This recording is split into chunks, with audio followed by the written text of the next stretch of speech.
Afternoon, I'm Max Brantley with the Arkansas Times on Tuesday, January 6th with news headlines from Arkansas. Asa Hutchinson, who will take office next week as governor, met the press today in an Associated Press forum, took a lot of questions, was still pretty cautious, still says that he wants to deal with income taxes first before he deals with the private option Medicaid expansion. He thinks that we can afford his tax cut regardless of what happens on that, I guess. Of course, he will consider private option. Benji Hardy, who will write in more detail about this for us, said he was most struck by Asa Hutchinson's talk about prisons. He's opened to short-term use of prisons out of state. He's talked about private operators for prison costs. He doesn't want a $100 million new prison if he can help it.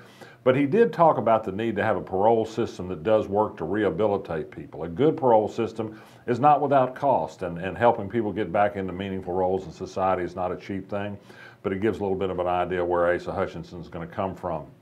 In court yesterday afternoon after we taped, Judge Mackie Pierce in Pulaski County ruled in favor of a lawsuit challenging payments by the Little Rock and North Little Rock city governments to chambers of commerce and economic development organizations.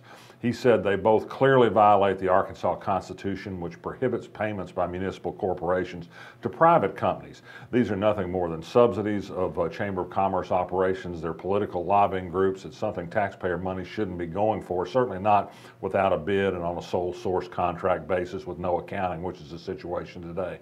That's what Mackie Pierce did in the name of disclosure. I'm a board member of the Arkansas Public Law Center, which brought this lawsuit on behalf of taxpayers. It's yet to be determined how much money the cities will have to pay back. They will, of course, appeal, so the ruling is not final.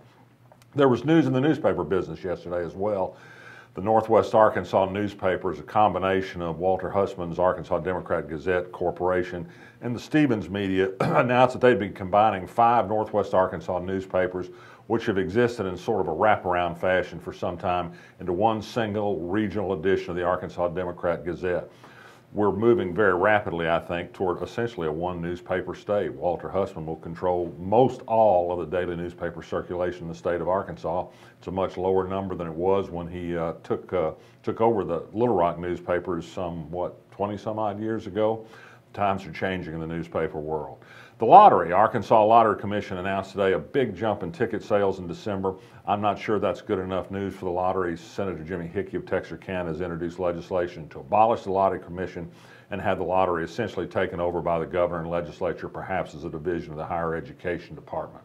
The Attorney General's office has been busy trying to interpret Amendment 94, the surprise passage of which by voters in November has people looking into all sorts of things about term limits, pay, corporate campaign contributions, and other things. The Attorney General says, number one, that past years served do count against the new term limits provision in the amendment, which lets you serve 16 years consecutively in one house.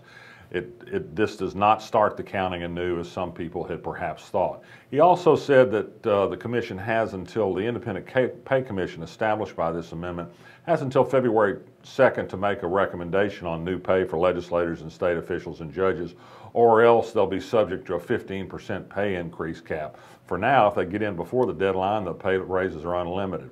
I've written for the blog that unlimited pay raises seem out of line for a part-time legislator, and the pay for a lot of our public officials is already not that bad. We need to move carefully on that. Governor Mike Beebe, in office only one more week, today appointed Lamar Davis as Deputy Chief of Staff to a seat on the State Public Service Commission vacated when Collette Honorable moved to the Federal Energy Regulatory Commission. Big news is coming this week at the State Education Department about the Little Rock School District. There continues to be a strange sort of feud on the school board. Actually, one school board member, Leslie Fiskin, against the rest of them. She says they're dysfunctional, but she's the only one that didn't join in a school district statement about what they intend to do about schools that are in academic distress. There's increasing talk that a committee of the State Education Board could recommend a state takeover of some or all of the Little Rock School District. There'd be symbolic problems with this, I think, taking over a majority black controlled school district just after a desegregation case is completed. But some people think it is the only way to get past intractable problems of dealing with low performing schools in the district. It certainly would stop the use of the school district as sort of a convenient scapegoat when school reformers want to say, well, charter schools work and Little Rock School District doesn't. The Little Rock School District has a difficult population. Serving those students is hard for anybody, no matter how good they are at education.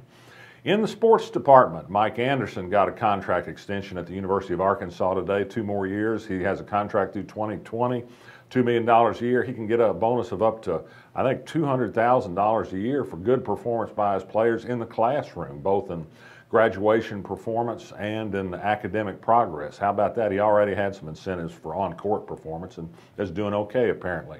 And UALR announced today that Chase Conk will be its next athletic director. Perhaps he won't talk about the attributes of soccer players' moms.